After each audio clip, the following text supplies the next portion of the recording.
heç kim gözləmirdi. Adım yox idi listlərdə, indi hər yerdə pıçıldanırlar. Bu uşaq hardan çıxdı?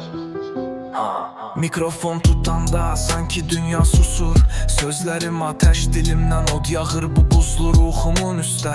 Yorğun adımlar ama yol düz. Qaranlıqda tapdım özümü artıq ışıqda gözümsüz. Söz yüksəlirəm səssizcə. Nə reklam, nə plakat, sadəcə ritimlə. Dostlarım az ama arxamdadılar. Qalanları yox olur ilk sınaqda. Sessiz qalxış, sessiz qalxış. Adımı yazma sonra özün öyrənəcək. Sessiz qalxış, sessiz qalxış. Sözüm vurmur yerə, sancır səni tək sətrimlə. Mən gəlirəm səssiz, odu içimdə gizlədib partlayıram sonda. Mən gəlirəm səssiz, taxtı alıram amma xəbərsizdir onlar.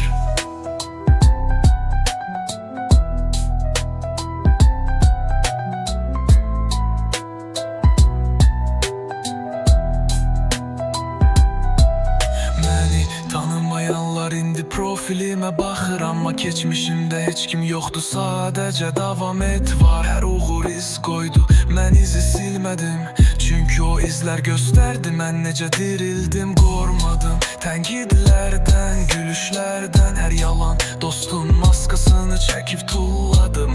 Növbəti mərhələyə keçdim, çatanda zirvəyə heç səs salmayacam.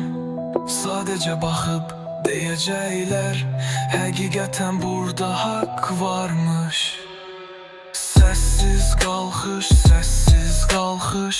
Adımı yazma sonra özün öyrənəcək. Səssiz qalxış, səssiz qalxış. Sözüm vurmur yerə, sancır səni tək sətrimlə.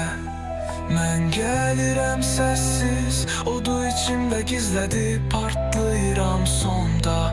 Mən gəlirəm səssiz, taxtı alıram amma xəbərsizdir onlar.